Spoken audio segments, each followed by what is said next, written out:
Okay, so I'm streaming the workshop on YouTube. I've highlighted my video so no one else will show up.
Okay, so welcome to tonight's workshop. Tonight's workshop is going to be on the topic of inner child healing and how inner child healing can help to improve relationships. Just letting a couple more people in. So the agenda for tonight, we're going to talk about self-acceptance, what to look for to avoid abusive relationships, reenactment, learned helplessness, healthy boundaries. We're going to talk about enmeshment trauma, projection, arrested development, and emotional regulation. So what do you want from this workshop? Let me know in the chat box why you're here.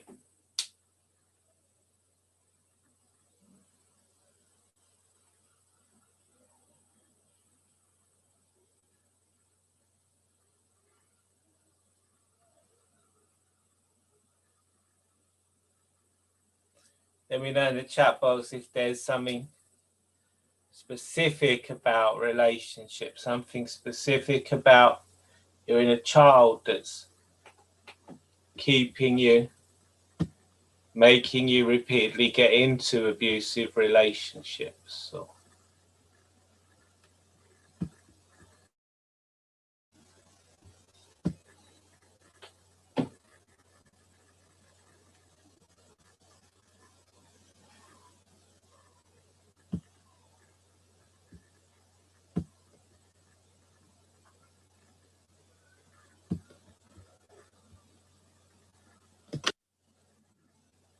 Stand up to bullies, have more confidence, learn why you find abusers, to learn more about some of the behaviors and understand in greater depth, to educate yourself, move on, learn more,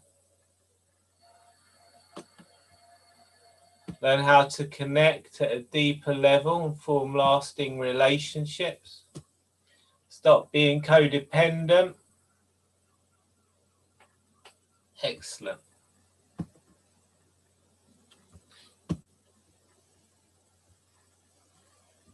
Okay.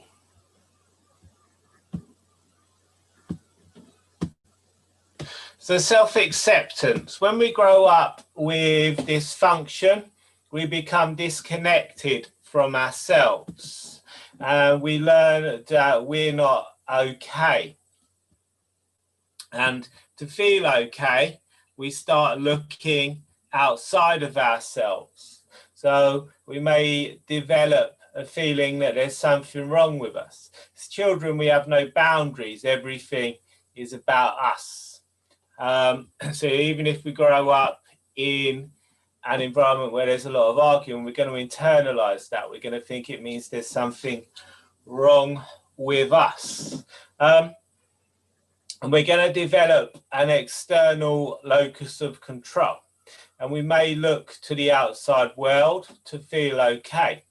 And to do this, we can turn to drugs, compulsive behaviors, sex, other people, and we can do this to feel less anxious, to feel more confident, to feel less inferior to other people, or even to feel complete, to feel whole. So, question: if you can't accept yourself, is anyone else going to? Let me know in the chat box. You think that other people will accept you if you can't accept yourself?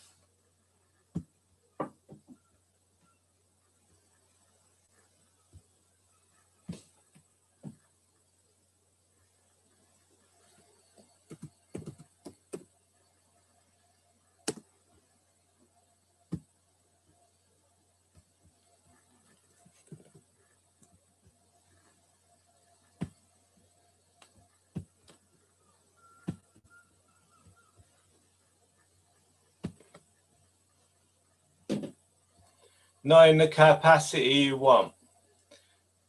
They will accept you, others will mirror you. Even if they can accept you, you won't believe their acceptance is real. I think that's a good point. Yep. Not really. A person gives out negative energy, which is going to be disliked by other people. Yep.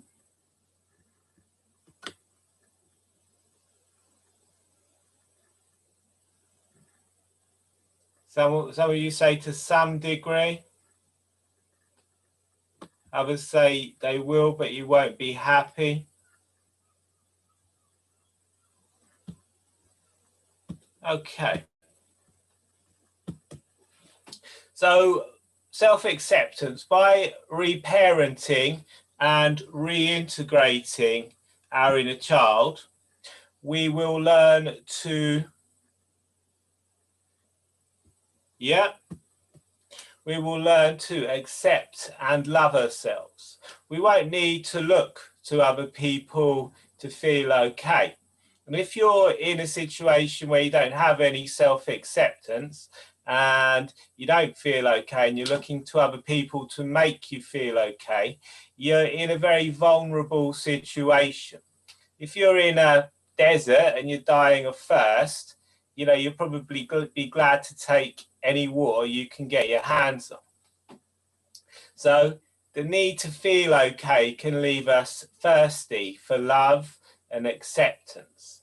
And this need can then open us up to dysfunctional or abusive relationships.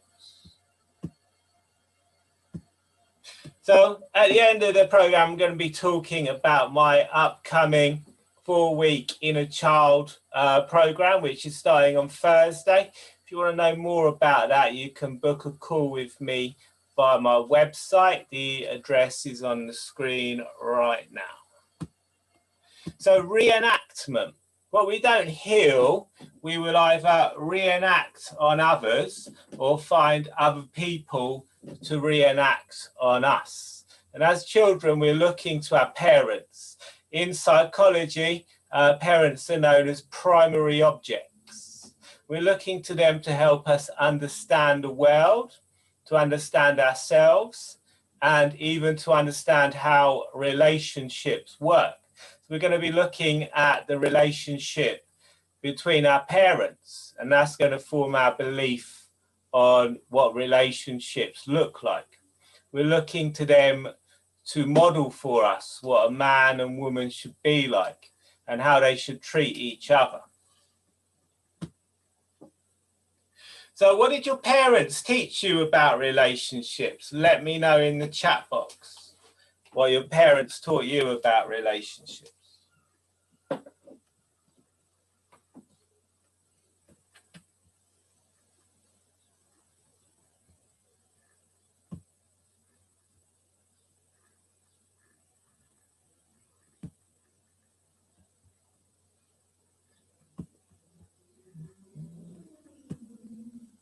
Nothing really.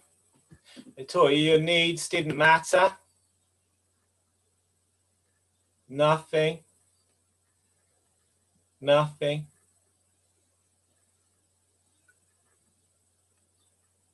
Arguing, having affairs. Complain to friends about everything. Yep. You can't mend what was broken. Okay.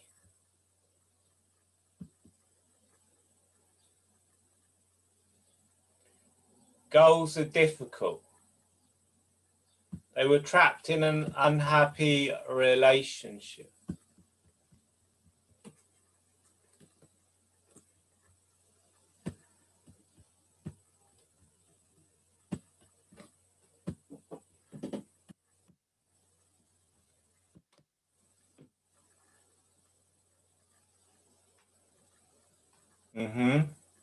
You were secondary in the family.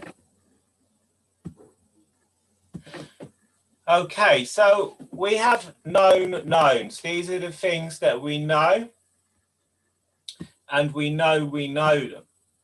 Then we have unknown knowns. These are the things that we know, but we don't know we know them. Then we have unknown knowns. These are things that we don't know we know. And then we have unknown knowns. These are things that we don't know we don't know. And there was a hypnotherapist, psychiatrist named Milton Erickson. He said that unknown knowns are the most dangerous of all. So unknown knowns create cognitive dissonance. So if one of our primary caregivers is abusive, we need to know that so we can stay safe as a child. But we're reliant on our parents. We need them to look after us, to feed us and house us. So this knowledge becomes an unknown known. And then as we grow up, we project this into other relationships. And when we start to feel intimacy or start to feel close to someone, we can get anxious and we can start pushing them away and wanting to, get away from the situation. So the drama triangle.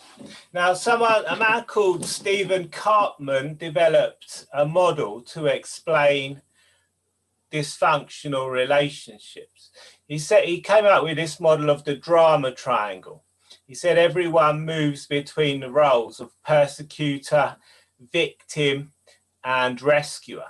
When we grow up with dysfunctional family, a dysfunctional environment, we take on roles as a way to have meaning within the family to avoid further abuse.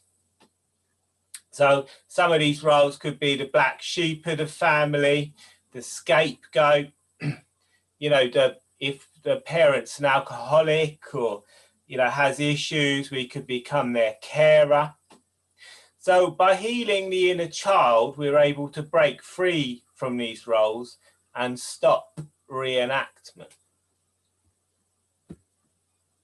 So did you have a family role, and what was it? Let me know in the chat box.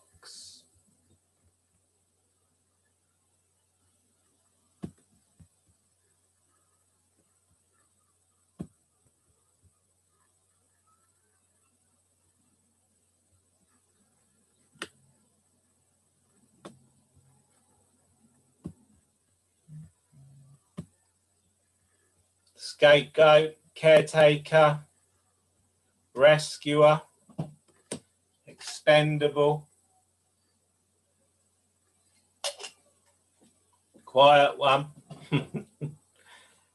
overachiever, caregiver. Yep, keeping other people happy, making them laugh. Scapegoat. Yeah.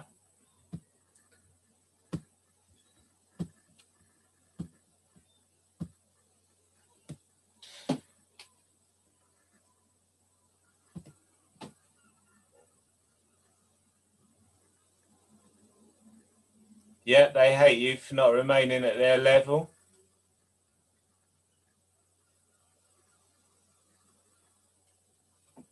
Yeah, people pleaser, carer.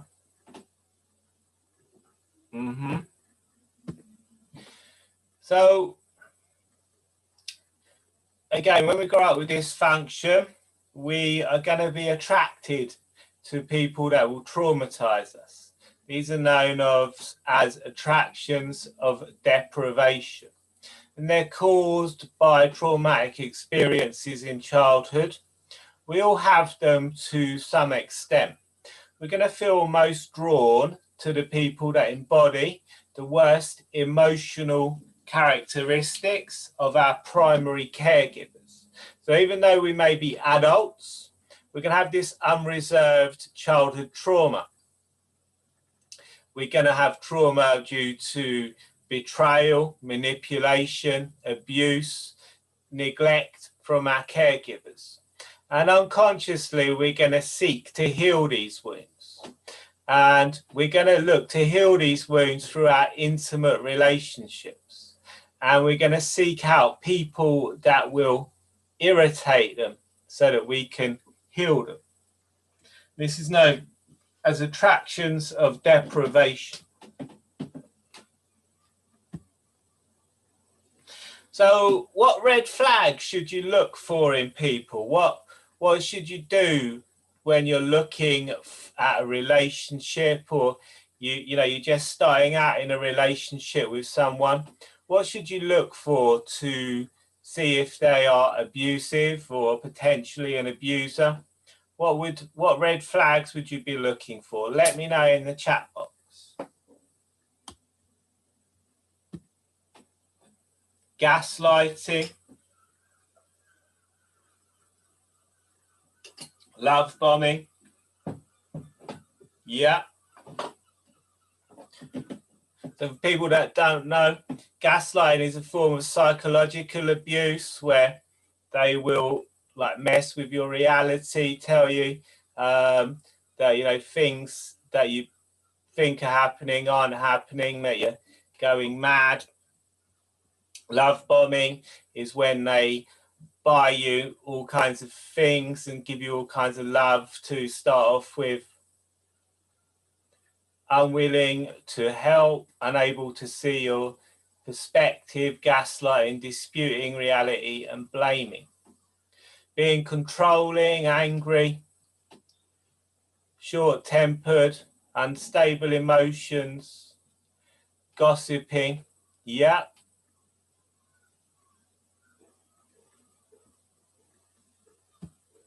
Being too nice. Sometimes being too nice could be a projection, though. If we think they're being too nice, it could be a projection of our own kind of low self-esteem or not accepting ourselves. I know in the past, if people were too nice to me, I would have a emotional flashback and be a real prick to them usually. Jealous of relationships. Yep, jealous of your children. That would be a big red flag. Also, other things to look out for, if they're rude to bar staff and staff in restaurants and places like that. If they are demanding, restaurants, places like that. If they talk badly about previous partners and refuse to accept that any of it could have been their fault in any way. These could all be red flags.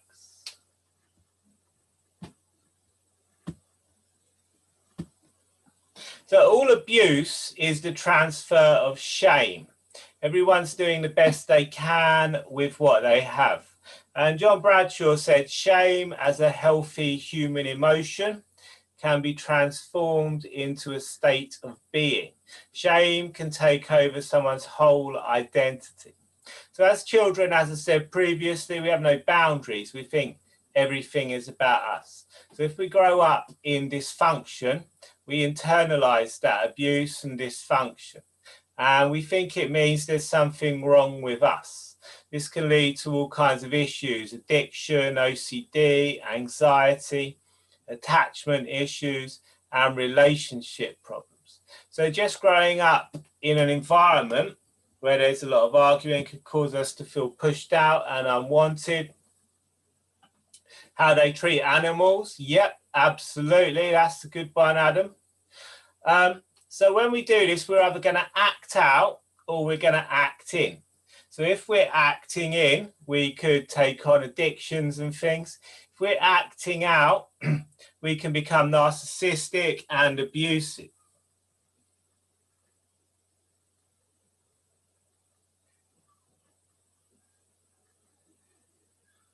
Yeah, that's very true as well, Evelina. Yeah. Fixers always looking for people that need fixing up. So enmeshment trauma. Now, enmeshment trauma is emotional incest, and it happens when a child is required to take on an adult role in their relationship with a parent. This is very common. It often occurs where one parent is physically or emotionally absent, and the other parent is going to use the opposite sex child as a surrogate spouse or an emotional crutch. They're going to inappropriately bond with them. They may call them things such as mummy's little man or mummy's little soldier, daddy's little girl. And this can also happen between parents of the same sex as well. Your mother may, badmouth the father to the daughter, the father may badmouth the mother to the son, and tell the child all of their problems that they're having in the relationship. So enmeshment trauma is something that can have a very negative impact on our adult relationships. And certainly if you're a child who's been enmeshed by a parent, then any partner or anyone that you meet is not going to be good enough for you. They're going to be putting them down, finding fault with them. They're going to be trying to infantilize the child. They're going to be trying to keep the child, dependent on them.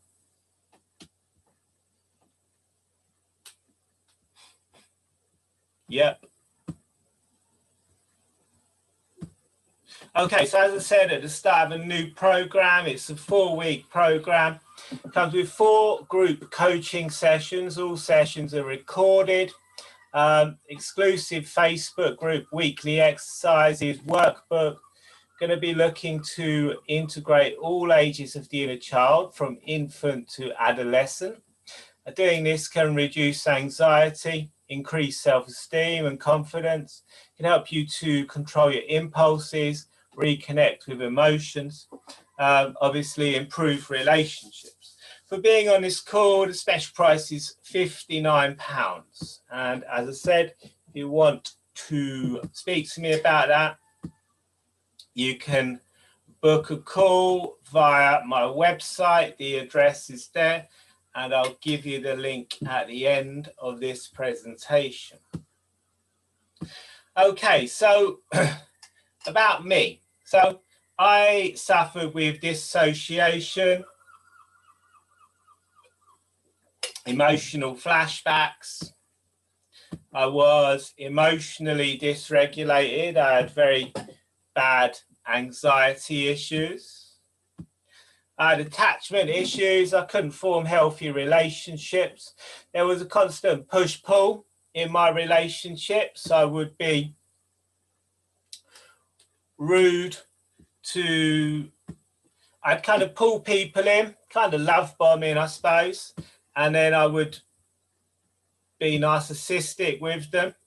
Dissociation is Okay, so as a child, we are born with unformed personalities.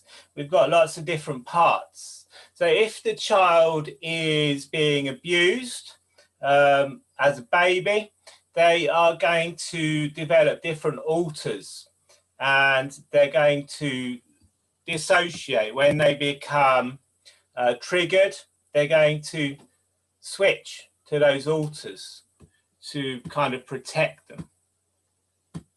So it's estimated that around 80% of people suffer with CPTSD. As I said to start with, you know, the inner child healing is not going to stop you meeting narcissists and abusers, but it's going to it's going to help you to accept yourself and to be able to walk away from those relationships. So 2015, I began studying hypnosis, cognitive behavioral therapy, neuro-linguistic programming, mindfulness, and EFT.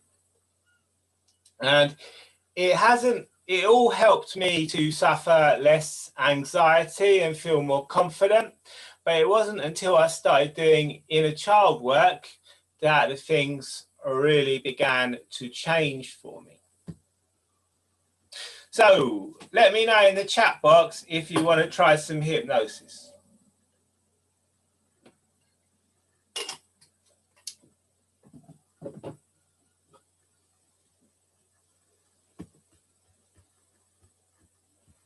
Yes, yes.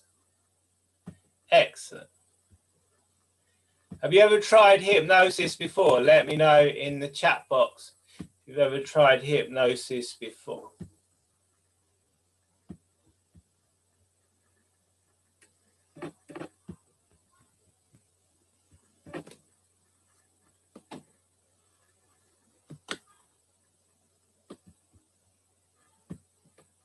So hypnosis is a perfectly natural state. It's not something that's done to you. It's done something that's done with you, something that's done with your cooperation. So as long as you listen to my words and go along with the sound of my voice, you'll have no trouble going into hypnosis. It's a natural state that we all experience several times during the course of a day. So it's basically just a focused state of attention. If you've ever been watching TV and zoned out, and then the program or whatever you were watching finished and it was time for bed, that would be a state of hypnosis. If you've ever driven somewhere, gotten to your destination, not remembered the journey, that would be a state of hypnosis. Everyone comes back, Bex. No one's ever been stuck in hypnosis, I promise. If you were to get stuck, well, you wouldn't get stuck in it, but you just come back to the present like you've had a nice sleep. It's very safe. Yep, and I won't turn you into a duck either. I swear to God. Okay. So what I'd like to do first is some exercises to show you the power of your mind. So your mind can't tell the difference between a real or an imagined event. So one of the benefits of using hypnosis is that we can imagine ourselves the way we want to be. By doing this, we create the new neural pathways in our brain, and we can actually start to become that person. So to show you the power of imagination, I'd like to do some quick exercises. So what I'd like you to do is take your hands, put them together like so, and just look at your hands and just see if they're both the same size. Both your hands are the same size. Let me know in the chat box.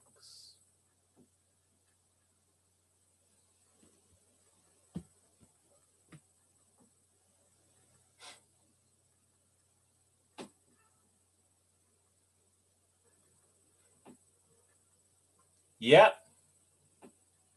Excellent.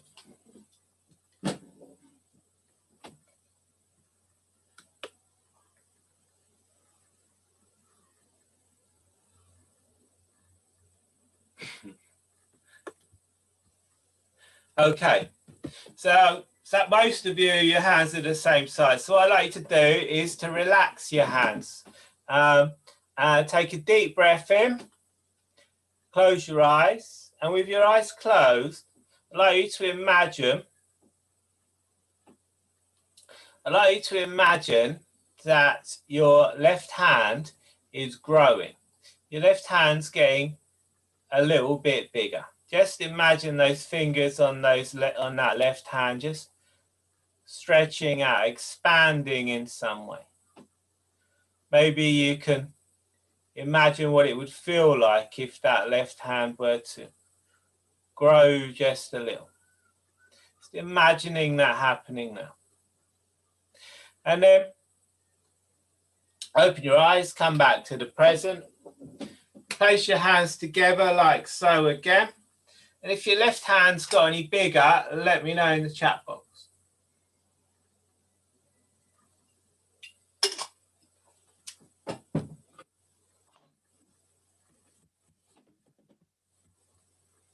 Yes. A little.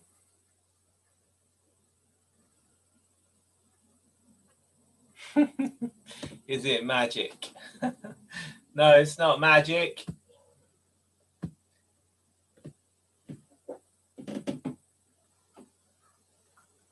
Okay, so most of you said yes, few of you said no, some of you said a little.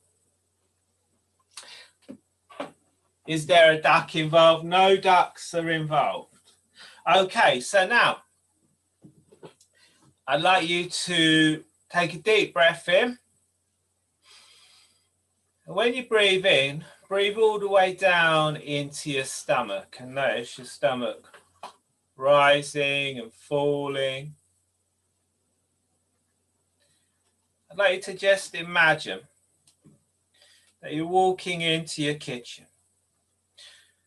And on the side in your kitchen is a nice juicy bit of fruit.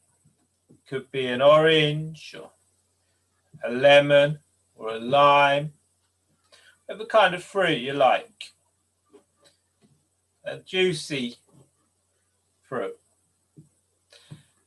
And taking a cutting board, I'd like you to imagine placing that piece of fruit on that cutting board.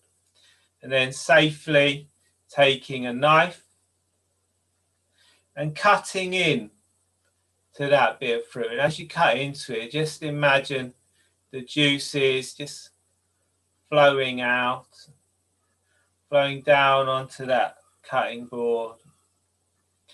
Cutting into it again. So you're cutting out a nice bite-sized chunk.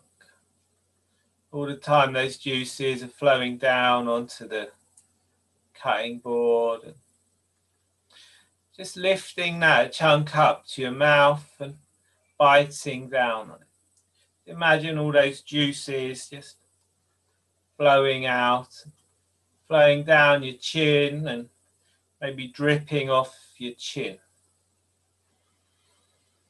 Then when you're ready, open your eyes, come back to the present. Let me know if imagining that orange made you salivate. Let me know in the chat box. May not have been an orange, whatever type of fruit it was, let me know if you salivated. Yes. A little bit. Yes. Yep.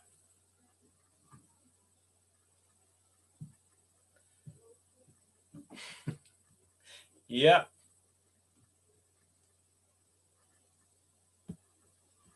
Excellent. Okay, so most of you said yes. Some of you said no.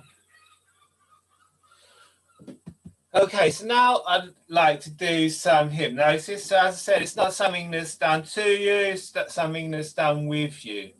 you'll always be in complete control. Some part of you will be listening to what I say. Another part of you can just drift and dream. So I'd like you to start off with your eyes open. With your eyes open, I'd like you to find a point. Could be a point on the ceiling or wall out in front of you. Could be the point where the wall meets the ceiling. Just focusing on that point. Just staring at that point. As you do that, I'd like you to imagine those eyelids becoming heavier. But I don't want you to close those eyelids. I just want you to keep focusing on that point. As you focus on that point, you're going to notice those eyelids wanting to close down. You may start to notice you're blinking. You may wonder if that blink was slower than previous blink. Those eyelids begin to feel heavier, heavier. All the time, just focusing on that spot, on that point. And your breath is deeper, deeper, breathing deeply all the way down into your stomach. When you're ready, you can allow those eyes to close as if all by themselves. Allow even more relaxations flowing. Just focusing on your breath. Take a moment. Notice breath in, the breath. Notice if there's any difference between those breaths. Maybe the in-breath is slightly cooler than the out-breath. Maybe you can imagine yourself breathing in relaxation, comfort. Breathing out any stresses, any strains, anything you want to let go. Just continuing to breathe deep. Breathing all the way down into your stomach. Noticing your stomach rising as you're breathing in. Falling as you breathe out. In a moment, I'd like you to imagine yourself standing safely, securely in an elevator. In that elevator, there's 3 buttons. When you press the first button, you're going to double the relaxation that you're experiencing. Becoming twice as relaxed, twice as at ease, twice as comfortable. And then the second button is going to take you even deeper into a state of trance. That place where anything is possible, where positive change can occur. And the third button is going to take you all the way down into the very basement of relaxation. Maybe becoming the most relaxed you've ever been. So just pressing that first button, going down and down, becoming more and more relaxed. more and more at ease. Then the second button, increasing that relaxation, increasing the comfort, drifting deeper, deeper, relaxing more and more. Then the third button, going all the way down into the very depths, trance, relaxation and comfort. Stepping out of that elevator into a special place. Could be a place you've been to before, somewhere you've just made. This place is calm and relaxing. No one else around. You can feel confident, comfortable, safe in this place. You can take a moment to explore, to look around. Look around this place. Allow that relaxation, comfort to increase. And your conscious mind can drift and dream, unconscious, takes more control. With the unconscious mind, you can do all the most powerful, important things.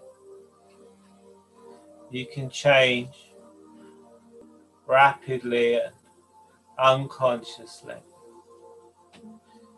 All the changes that you've made in your life happened at an unconscious level. So you were able to change from a baby to a child to an adult.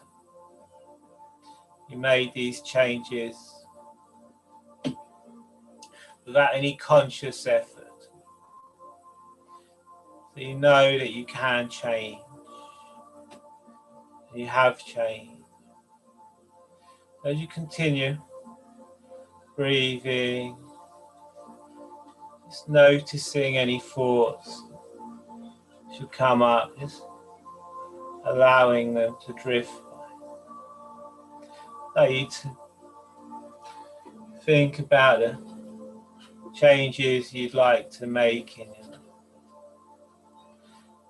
Think about how things could be different for you if you were able to enjoy more successful relationships. Maybe you have a special person or an ideal partner in mind.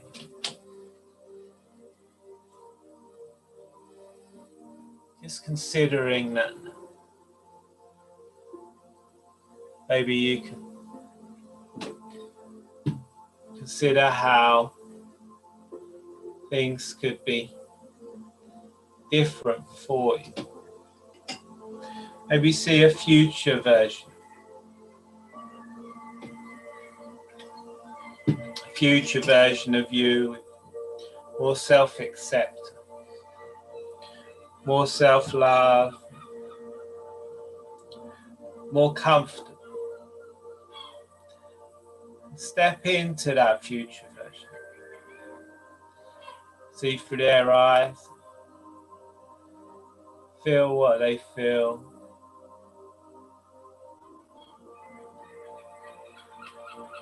Maybe experience a little bit of time as this future version.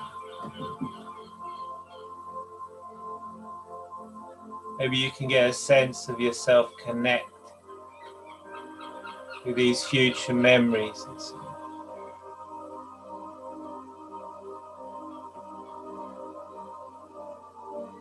Considering what life could be like if you could bring back to the present just a little bit of this future version. These feelings of self-acceptance, self-love.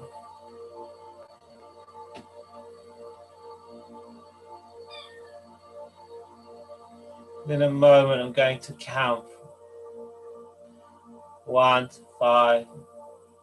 When I reach the number 5, you can come back to the present, noticing how good you feel. And over the coming days and weeks, you may begin to notice things may begin to change. You may begin to notice that you have begun to change in some way. You can be curious as to what those things will be.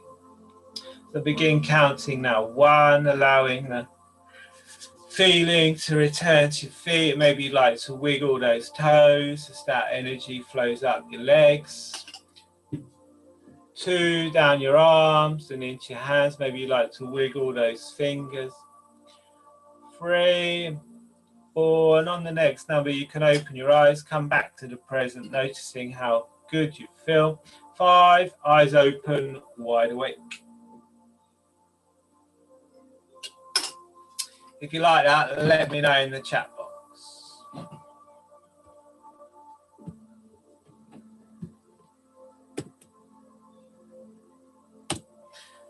Okay, so in the chat box there, I just put my website link.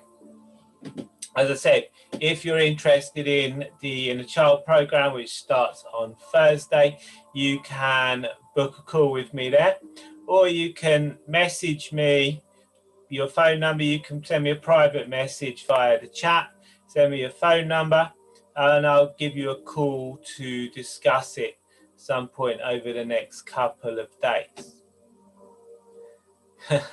You can't quite remember it. Excellent. Yeah, it's very similar to meditation, yes.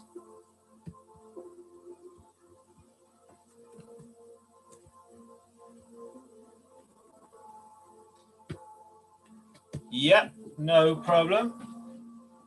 I shall do that.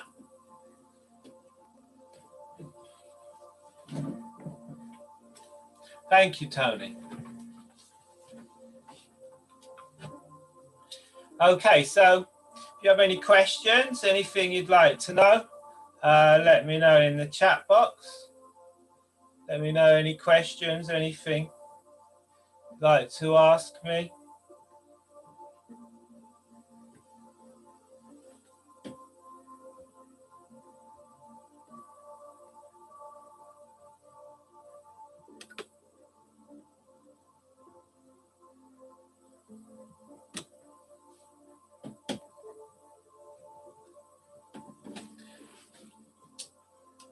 How to heal the inner child strategies. Okay, so you can write letters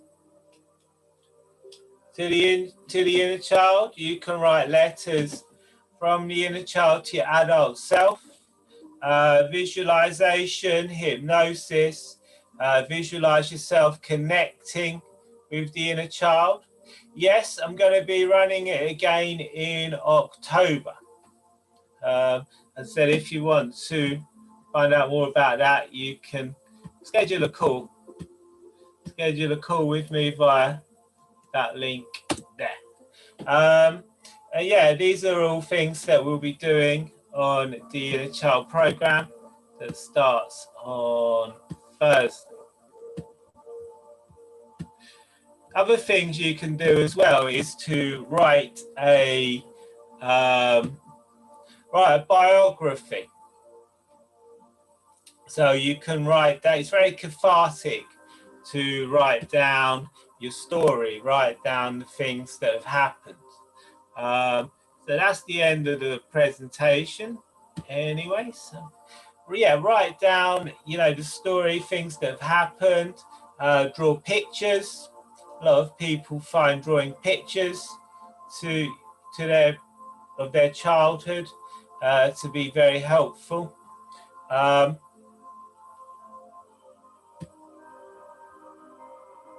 Thank you.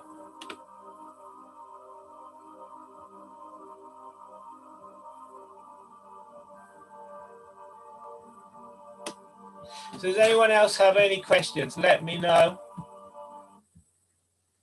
Let me know in the chat box. Yep, an autobiography or a fairy tale. You can write it as a fairy tale. Fairy tales are great as well because, you know, that's like a child, you know, that's like a child thing to write a fairy tale of your life or a specific event in your life.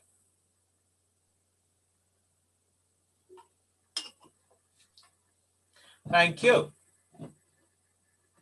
So I have unmuted everyone. So if you want to talk to me, ask me any questions, you can do that. Someone on YouTube said I'm a perfectionist. I don't know.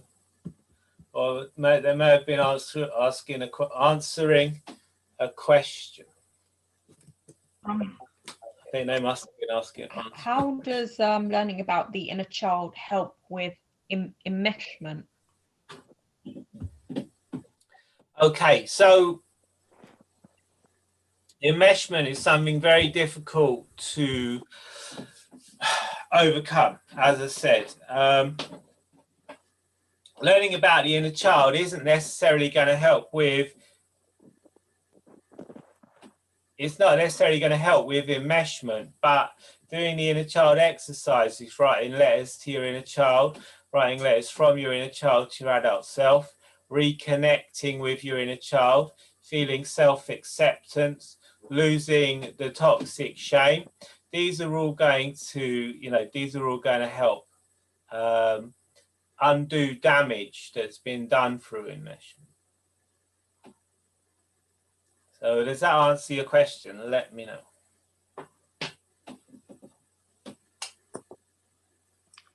Can you access a lot of this stuff on YouTube? What you've just told us or shown us? Well, I've streamed this video to YouTube. Let me get the link to it. One moment. So I'm not on Facebook. Yeah. One moment. Sometimes I stream the videos to YouTube. Sometimes I stream them to my Facebook group. So 1 second, I'll just get the link for this.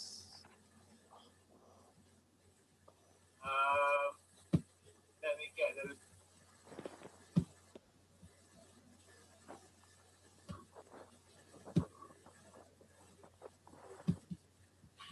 Okay, so this is the link to the YouTube video I just placed in the chat